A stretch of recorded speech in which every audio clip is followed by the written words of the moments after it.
안녕하세요. 경전 읽어주는 여자 여희주입니다. 최처자의 혼인. 한편 개벽한 행동으로 보청 교인들의 엉뚱한 관심을 따돌린 세대 충군 최처자는 교주와의 혼인을 추진하던 무리가 잠잠해지자 차츰 예의 풍모를 되찾고 있었다. 한데 그러던 최저자가 갑작스런 혼인을 하게 되리라고는 아무도 생각하지 못하였다. 그 혼인의 내력이 잠옷 유발하였는데 물론 상대는 교주 최경석이 아니라 전혀 다른 인물이었다.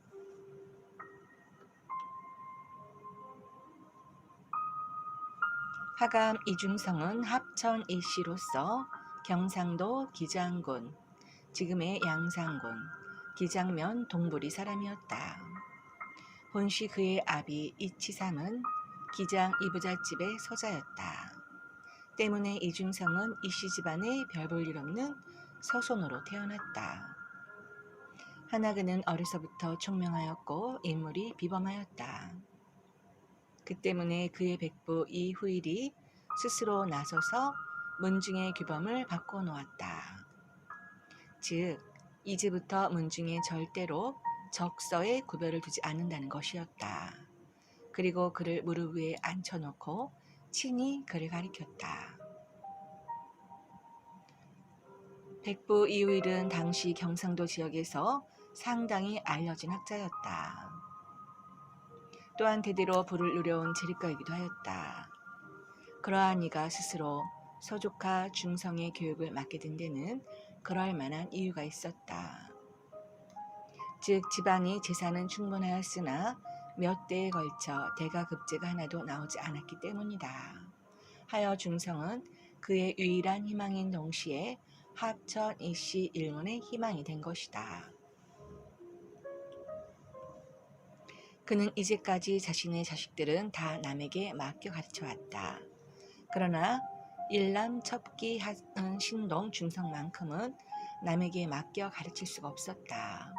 하여 그가 직접 가르치기 시작한 것인데 중성이 10살이 되지 이미 백부의 학문을 다 익혀 시화라도 할 것 같으면 아무도 어린 중성의 시대를 따를 자가 없었다.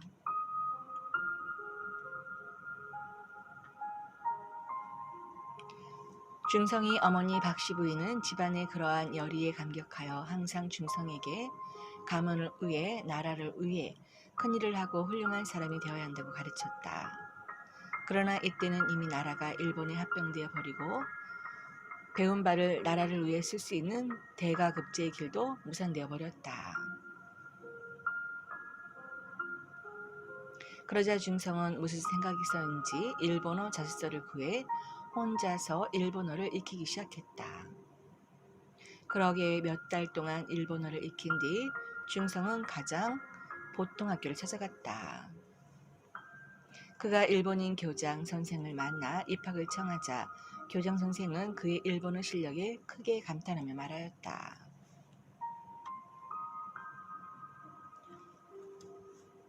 며칠 후에 1학년에서 4학년까지 전체 시험이 있으니 4학년 시험에 어디 한번 응시해보아라. 이에 중성이 시험을 보아 1등을 하였고 이로부터 학교에 다니게 되었다. 그러나 그토록 기대하던 중성이 머리를 깎고 일본인 선생 밑에 들어가 공부를 하게 되자 그의 백부 이후일은 물론 기장고을의 선비들까지 한동안 시리에 빠져 허탈한 마음을 달래지 못했다. 그러나 중성은 어린 나이에도 불구하고 신학문을 배워야 능히 나라를 구할 수 있다고 하는 나름의 생각이 있었던 것이다. 당시에는 일본에 능한 사람이 기하였으므로 이중성은 4학년을 졸업하자마자 기장군수 통역으로 발탁되었고 다시 이듬해 12살 때에는 경남도지사 통역으로 발탁되어 가히 일본인 관리들의 보배가 되었다.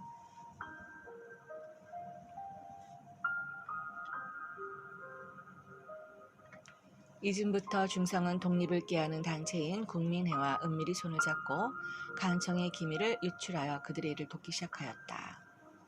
그러나 2년째 되었을 때 그 사실이 발각되는 바람에 중성은 기장경찰서에 구금되어 심한 고문을 당하는 신세가 되었다. 이에 어머니 박씨 부인은 날마다 삼십리길을 걸어다니며 옥바라지를 했는데 그는 자식의 피 묻은 옷을 대할 때마다 가슴을 치며 자신이 했던 말을 후회하였다.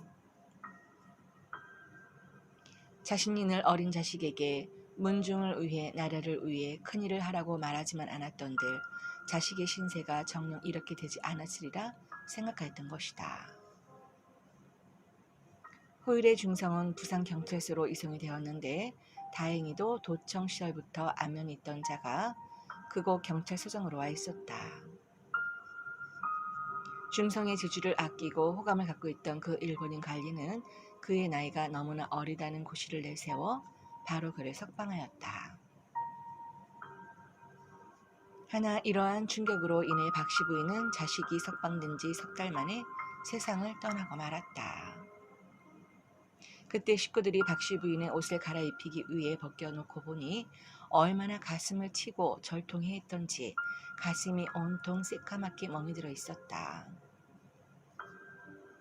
그런 고초를 겪고 어머니마저 이런 이중성은 세상사의 심한 갈등을 느끼기도 하였으나 그렇다고 그의 애국심이 결코 열어지진 않았다. 그는 신학문을 배워야 능히 나라를 구할 수 있다는 당초의 뜻을 되살려 일본 유학을 결심하게 되었다. 하여 자신을 구해준 일본인 경찰서장을 찾아가 그런 뜻을 말하고 도움을 청하였다. 그러자 그 일본인 관리는 중성이 건전한 한국의 시민이 되려는 줄만 알고 자기 일처럼 크게 기뻐하며 도일 수수은 물론 소기장까지 써주며 격려하였다. 그는 중성의 깊은 속뜻까지 알아채지는 못했던 것이다.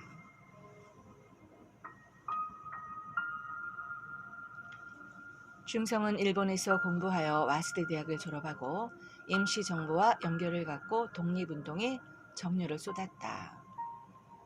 그가 한 일 가운데 세상에서는 잘 알지 못하나 특기할 만한 것이 하나 있다. 이중성은 바로 관동 대지진 때 무수한 조선인들이 일본인들에게 학살당하는 현장 사진을 미국 언론에 공개하여 일본의 잔악성을 폭로하고 세계 여론을 비등케 한 장본인이다. 관동 대지진 때 세계 여러 나라의 기자들이 모두 그 처참한 학살 장면을 촬영하였는데 일본 정부는 그 사건이 외국 신문에 보도되었을 때의 파장을 염려하여 외국 기자들에 대한 검문 검색을 강화하여 그 단속이 삼엄하였다. 그래서 단 한 장의 사진도 일본 밖으로 빠져나가지 못하고 있었다. 그런 때 이중성이 기자들을 설득하여 그 사진을 다 얻어내었다. 그리고 그 사진들을 도미 여학생 임영신에게 주어 미국에 있는 이승만에게 전하게 함으로써 이를 세상에 폭로케 한 것이다. 이를 도모한 이중성이나 사진을 전달한 이명신으로서는 실로 목숨을 건 모험이었다. 이중성은 임시정부의 요원으로서 그 일을 주도한 것이었다지만 이명신은 당시 학생의 신분으로서 다만 캐나마 이중성의 인품을 흠모하여 그런 모험에 결연히 뛰어든 것이었다. 그 뒤 이명신은 그를 잊지 못하여 평생 동안 결혼도 하지 않고 홀로 살았는데 그가 이중성을 다시 만나게 되는 것은 조국이 강복되고서도 한참 후의 일이었다. 이런 이들의 목숨을 건 노고가 있어 이루어진 일이었음에도 이승만은 이를 완전히 자신만의 공로로 삼아버리는 비열한 일면을 드러내었다.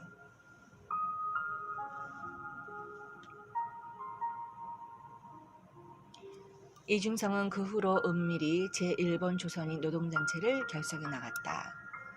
이는 물론 파업을 주도할 목적에서가 아니라 바로 힘을 결집하기 위함이었다.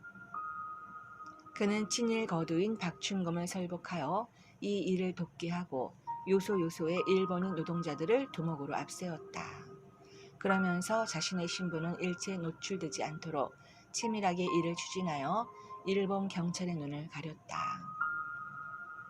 그러나 일본 정부는 이런 수상한 움직임을 주시하여 그 배우의 인물을 극렬한 사회주의로 지목하면서 체포령을 내렸다. 이에 신변의 위협을 느낀 박충금이 더 이상 그를 도와줄 수 없다는 통보를 하고 이탈하자 이중성도 더 이상 일본에 머무를 수 없게 되었다. 머지않아 배우의 인물로서 자신의 정체가 탄로날 것이었기 때문이다. 하여 그는 일본을 빠져나가기가 더 어려워지기 전에 서둘러 상해 임시정부를 향해 떠났다.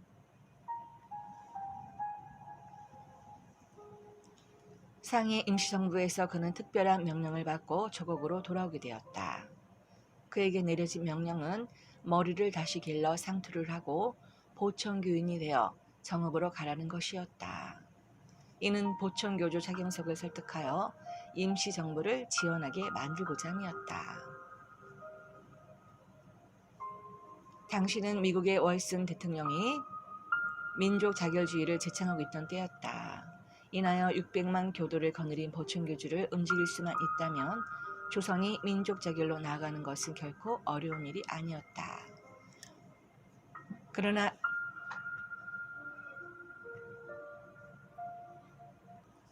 이중성은 먼저 고향 동부리로 돌아가서 세월을 보내지 않으면 안 되었다. 거기에 있는 동안 단발에 양장을 하던 그가 다시 상투를 틀고 갓을 쓰자면 1년은 머리를 길러야 했기 때문이다. 그리고 임무를 수행하기 위해서는 보청교나 그 뿌리로 알려진 강증산의 사상도 깊이 연구해야 했다. 하지만 그 1년 동안 그는 머리를 기르며 공부만 한 것이 아니었다.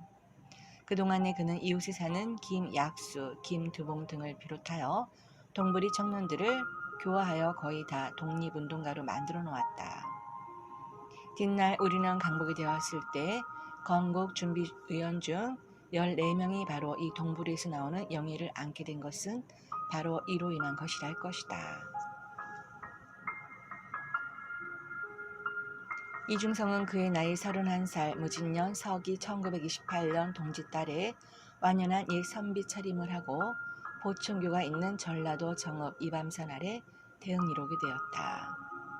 이때 그는 이미 보청교인이 되어 있었으나 어디까지나 임시정부의 밀사였다. 때문에 그는 조만식 선생이 장으로 있는 보청교 수호사에 취직하여 서기로 일하게 되었다.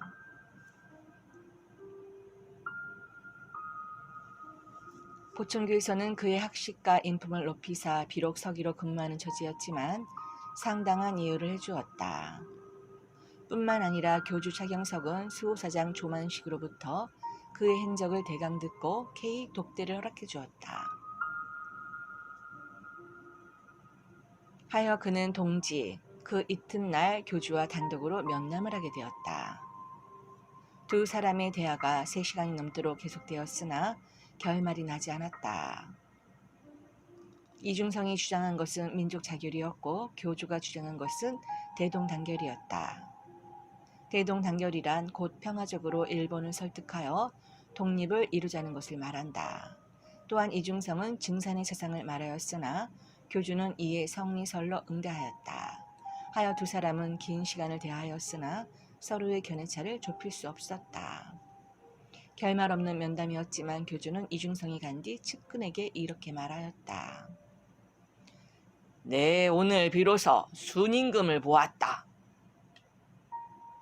이러한 교주의 말이 있자 교중에서는 이중성을 교주의 후계자로 생각하게 되었고 교주의 집안 사람들은 교주의 딸을 그와 혼인시켜야 한다는 말까지 나오게 되었다고 한다.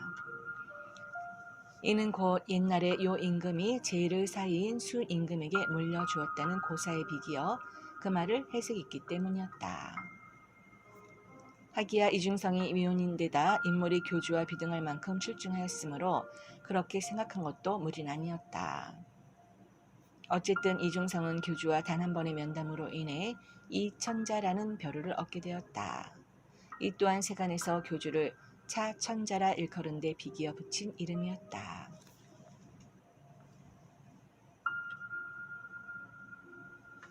그런 이중성에게 기묘한 인연의 손길이 뻗쳐온 것은 그 이듬해인 기사년 서기 1929년 어느 따뜻한 봄날이었다. 그날 이중성은 수호사에 근무하는 동료들과 함께 대흥리 종로거리에 있는 어느 술집에서 술을 마시고 있었다. 이 술자리에서 이런저런 말 끝에 한 동료가 우연히도 최 처자에 대한 이야기를 끄집어내었다. 이 무렵에는 이미 최 처자에 대한 세간의 인식이 다시 새로워지고 있었다. 하여 모두가 한마디씩을 보태며 최 처자의 풍모를 그리는데 이중성으로서는 실로 들으면 들을수록 기이하여 부쩍 관심을 갖게 되었다.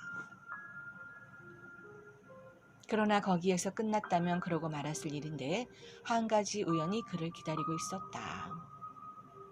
무리가 술자리를 피하고 모두 종로거리 위쪽을 향해 나아가던 참이었다. 십자거리 한쪽에 어떤 중노인 하나가 뒷짐을 지고 서성거리고 있는 것이었다. 그러자 한 동료가 턱짓으로 그 중노인을 가리키며 이중성에게 말하였다. 저분이 바로 최처자의 아버지 되는 어른이라고. 하여 이중성은 동료들을 먼저 보내고 그 노인을 붙잡고 수작을 걸었다. 어르신네, 제가 술 한잔 대접해도 별로 신뢰가 되지 않겠는지요? 그러자 노인이 빙긋이 웃고 고개를 끄덕이며 말하였다. 바다 좀 싸묵지. 이중성은 노인을 모시고 나오던 술집으로 다시 들어가 정중히 인사를 올리고 난 뒤 걸판지게 한상을 대접하였다. 술상을 마주한 대화에서 의기가 통한 두 사람은 거기서 끝내지 않고 비룡봉에까지 함께 올라가 가진 말을 다하게 되었다. 산에서 내려올 즈음 이중성은 자신이 아직까지 미혼임을 밝히고 따님과 혼인시켜주기를 청하였다. 그러자 노인이 말하였다. 내 사마 이군이 맘에 싹 드네만 내 딸이 자네를 우이 생각할지 모르겠네. 위아둥둥 딸한테 한번 물어나 봄세. 하여 이중성은 노인과 같이 산을 내려와 헤어져 처소로 돌아갔다. 집에 돌아온 채판술은 딸에게 이중성과의 일을 자세히 말하고 뜻을 물어보았다. 그러자 세대중군의 답이 놀라웠다. 그가 바로 소녀의 난군이 될 사람이더. 그리고는 말하기를 아무 날 몇 시경에는 그가 그 십자거리를 다시 지나갈 터이니 지키고 섰다가 그에게 반드시 그날 밤 몇 시경에 우리 집에 오라는 말을 전해주시라 하였다. 며칠 후 채판술이 딸의 말대로 예의 그 십자거리에 나가 서 있으니 과연 이중성이 동료들과 함께 그곳을 지나갔다. 채노인은 그를 보고는 고갯짓으로 아른 체를 하고 한 손을 가만히 들어 귓가에 대고 까딱거리며 오래는 신호를 보냈다. 이중성은 걸음을 늦추어 동료들을 먼저 보내고 그에게로 갔다. 채노인은 기욤말로 딸의 말을 전했다. 이리하여 이중성은 그날 밤 최 처자네 집에 가게 되었고 최 처자는 물 한 그릇만을 상에 올려놓고 그와 예식을 치른 후 부부의 연을 맺게 되었다. 이중성이 신부를 보니 얼굴은 예뻤으나 손이 갈퀴처럼 거칠어 자신이 꼭 무슨 도깨비에 홀린 것만 같았고 인연이 이렇게 갑작스레 맺어진 것에 대해서 자기 자신도 어리둥절하였다. 하여 이중성이 신부에게 반말로 물었다. 자네는 왜 이곳에 오게 되었는가? 그러자 신부가 당장에 반말로 되물었다. 자네는 왜 말을 그리 하는가? 이에 신랑은 돌연히 깨닫고 바로 말씨를 고쳐 사과하였다. 아, 이런, 내가 당신보다 나이가 10여 년 어려서 나이만 믿고 말을 함부로 하였소. 앞으로 절대 그러지 않으리다. 부부는 천지와 같은 것을 알고 있니다. 천지는 동격이입니다. 하늘이 위에 있다 하여 결코 밑에 있는 땅을 능멸치 않는 법이지에 아내의 나이가 아무리 어릴지라도 능멸할 수는 없는 일입니다. 알겠소. 네, 잘 알겠소.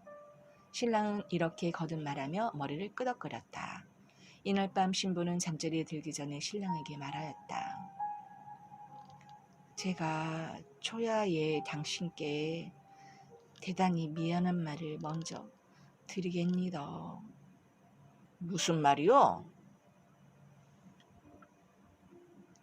저는 인생의 명이 33살까지입니다. 그 이상은 살 수 없니더. 아니 그 무슨 말이오? 이런 경사에 어찌 그런 말을 하시오?